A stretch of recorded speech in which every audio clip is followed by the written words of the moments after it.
Hey y'all, welcome back.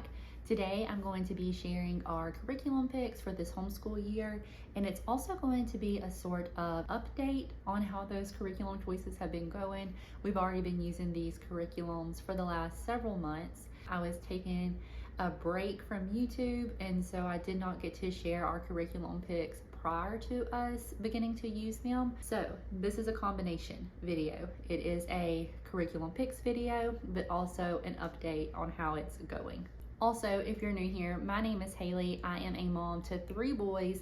The oldest 2 are homeschool age, so 4th grade, 2nd grade, and we are in our 4th year of homeschooling. I also have a baby. He's 2 years old, almost 2 years old. If you like content related to homemaking or homeschooling, that is the type of content that I aim to make here on this channel. If that interests you, I would love for you to subscribe, but for now, let's jump into the curriculum choices. I think I'm going to start with the independent subjects and what we're using for each one of my sons independently. So let's start with my 2nd grader. We are using for math with confidence for him. He's actually using level 3 right now. He is very math minded. A lot of times I sit down to teach him a concept and I don't feel like I even have to teach him a lot of times. He just instantly understands what it is that I'm getting at. And so he has just been cruising through math with confidence. I have considered trying something that's a little more challenging for him, but I decided no, we are just going to stick with math with confidence and we can move more quickly through it. I like the way that math with confidence is laid out. I like the optional games. He likes the optional games, and it's working fine to just move through it at a quicker pace. And I like knowing that if we get to an area that he does need a little more help in, that Math with Confidence is very good at offering teacher help on how to actually teach something to your child for math. So like I said, he's been an easy math student, no math struggles at all with him, but we are just sticking with Math with Confidence, and we are just going to move through it quicker as we need to and slow down where we need to for him, since he is working a full grade level ahead. Now for his language arts piece, I have just kind of put a few different things together for him. He is still learning how to read. He actually has a pretty significant speech disorder, and that's presented some challenges with reading because he cannot make certain letter sounds. So he can sound out a word and it doesn't sound like the word itself. It's kind of hard to explain, but because of that, we have been doing a combination of phonics where he's sounding out words, but also just a lot of sight words because he's pretty good at just remembering what that word is. And it takes away that piece of him needing to sound it out, since he does have a little bit of a disconnect between the sounds he's able to make and then putting them together in words. With all of that said, I have just opted to pull from different language arts pieces to continue to help him progress in his reading. So we have been utilizing the McGuffey readers for the last several months. We're working through the primers. It is a good combination of phonics practice along with just introducing new words and saying, hey, this is what this word says, and he can memorize it and then he can read it in context, and that's been working really well. He has been doing his copy work from that as well, so for like spelling practice, and it really helps to solidify those new words that he's learning. So we're just kind of going with the flow. I don't have a specific reading curriculum that we're using. We're just using a reader. We're learning the words that are in the story for that day. We're practicing them. We're copying them down. We're doing dictation. And so far it's working really well. The other piece of his language arts, I did purchase the CLE Light unit, so the Christian Light Education. I purchased the level 1 language arts for him. I was just looking for something that had some extra reading practice built into it and had some just simple grammar practice in there for him, some simple spelling practice, and it's been going okay. I'm not crazy about it at this level. So his language arts piece is still something that's kind of up in the air on if I'm going to continue on with what we're currently doing or if I'm going to try to change that up a little bit. So that's really it for his independent subjects. He's doing math, he's still learning to read, and he's doing his language arts a little bit. So now we can move on to my 4th grader. Okay, sorry, my kids came in, had to get them a snack to go back outside and play. But I think I was talking about my 4th grader. So for my 4th grader, we are also using Math with Confidence. He is using level 4. He's already like halfway, a little over halfway through level 4. We made the switch to Math with Confidence. Math has been our biggest struggle for him, and I don't think that it has been anything to do with his math skills. It has been more me trying to find a math curriculum that I could teach well and teach in a way that he was able to understand. So we have finally settled on Math with Confidence, and I intend to stick this through until it's time to move on to pre-algebra.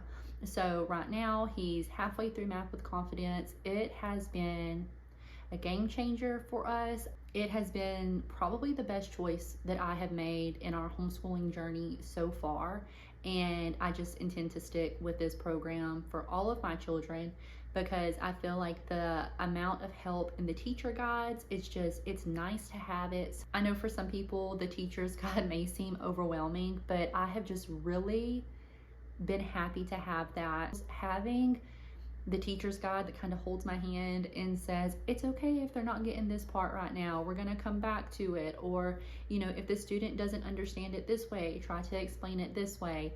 It has just been such a big help. It's been a good balance of new concepts taught in units so that we're kind of focused in on the same topic for several lessons in a row, but still having a good amount of review of those previous concepts just to really solidify those and to continually practice those conceptually. And it's just been an excellent fit. So Math with Confidence for the win for us. I'm sticking with it. We're not changing it. Okay, on to his language arts piece. So he is also using CLE language arts. He's using their level 3 language arts. CLE's language arts is sort of advanced in my opinion, especially if you haven't used it from the very beginning. So we tried CLE a couple years ago and it wasn't a good fit for us at that time. But right now, I really do like the language arts level 3 for him. So I'm not as thrilled about it in level 1 for my 2nd grader, but I am happy with our choice for level 3 for my 4th grader this year. Now we're not doing the spelling portion of it. I'll talk about what we're doing for spelling in a minute, but we have just really liked the daily layout being the exact same, where it's a new concept and then you review the concept and then he has his penmanship in there, and it's just been a good way for him to take one of his subjects and be able to do it mainly independently.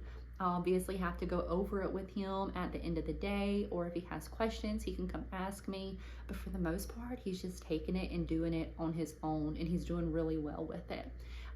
It's also very convenient for us because we are out of the house a couple times a week for speech therapy for my 2nd son, and that ends up taking about 2 hours of our day each day that we have to go between travel time and then appointment time. And the size of the light unit just being so small with the handful of lessons in each light unit has been awesome for him to be able to grab that book and he can take it with us, and so he can get that knocked out while we're gone, and then he's done with his school day earlier. So we are enjoying the CLE language arts for this upper grade level, and we're going to be continuing on with that. For his spelling, we're not using CLE, we are just doing copy work. So I have really found that I prefer copy work for learning to spell, and it's just been simple. It's worked really well for him. Something about writing the words in context, and I don't know why it works so well. Just the repetition of words, I guess, and it not being, you learn a spelling list and then you take the spelling test on Friday and then you're done with it, and then you don't write those words out again. The copy work has just been working better for him. So every day he spends 5 to 10 minutes on a copy work passage. I have some selections from literature that I have already put together for him, and he just sits down with the worksheet of copy work and copies it down, and that's it. That's what we're doing for spelling for him. He also has some independent reading that he does on his own. So he has some literature selections that he's reading from this year. I assign those out at the beginning of the year, and every day I just say, go read a chapter or half a chapter if it's a longer book, and then he comes back and he orally narrates that to me. He also has some historical fiction books that are like bedtime reads. So I don't really police what he is reading. Like, is he doing a chapter a night or 2 chapters a night? They're a free read, but they were assigned by me, so they take place in the historical time period that we are studying as a family, and they were actually suggested in the history cycle that we're studying, which I'll talk about in a second with our family picks, what we're using for that this year. So he has his historical fiction free reads, he has his literature selections. Those are the books that he's reading, and we're just doing oral narration with those, except for one day a week I do have him sit down and do a written narration in his narration notebook. So that's it for his independent studies. We will move into the things that we have been using for our family choices. So when it comes to things like history and science, geography, we are studying those subjects together as a family. So this year I chose to go with Living Heritage. So if you're not familiar with Living Heritage Homeschool, it's a newer program out there that is based on the Charlotte Mason philosophy of education. I do some things that align with the Charlotte Mason philosophy, like narration and copy work and dictation. I also do like to use literature as our spines for teaching things like history, sometimes science, like our nature lore, but I don't do everything Charlotte Mason. But there are aspects of it that we do use within our homeschool, and you'll see that quite a bit within our family subject, specifically history.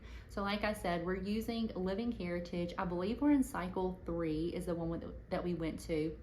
And I switched to Living Heritage because I could put both of my sons, 2nd grade and 4th grade, within the same form and just add on a couple extra readings for my older son, which is why he has the historical fiction free reads that he does in the evening.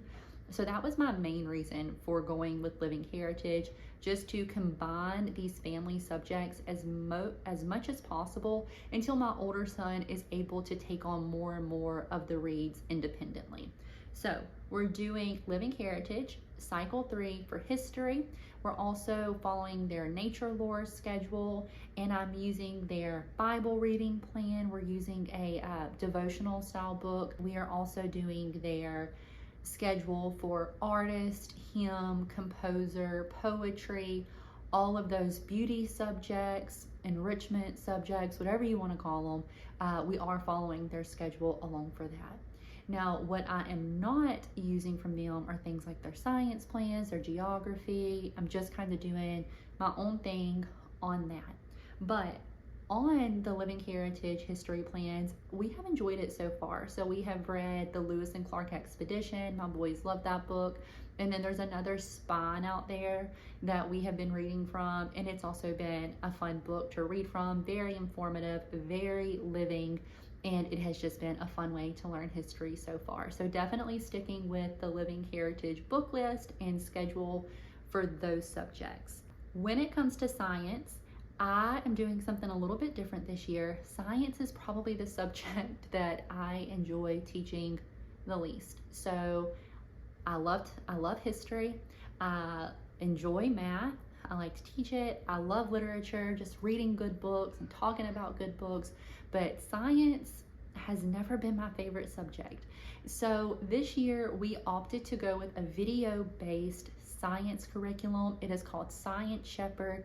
It is taught from a biblical worldview, and I just really appreciate that it also discusses different worldviews, because that's something that I want my children to understand, is that not everybody believes the same thing, and it's important that we understand what other people also believe. So we are doing the Earth Science unit from Science Shepherd. We're only doing that a couple days a week. It is short videos, like 3 to 5 minutes is what the video is.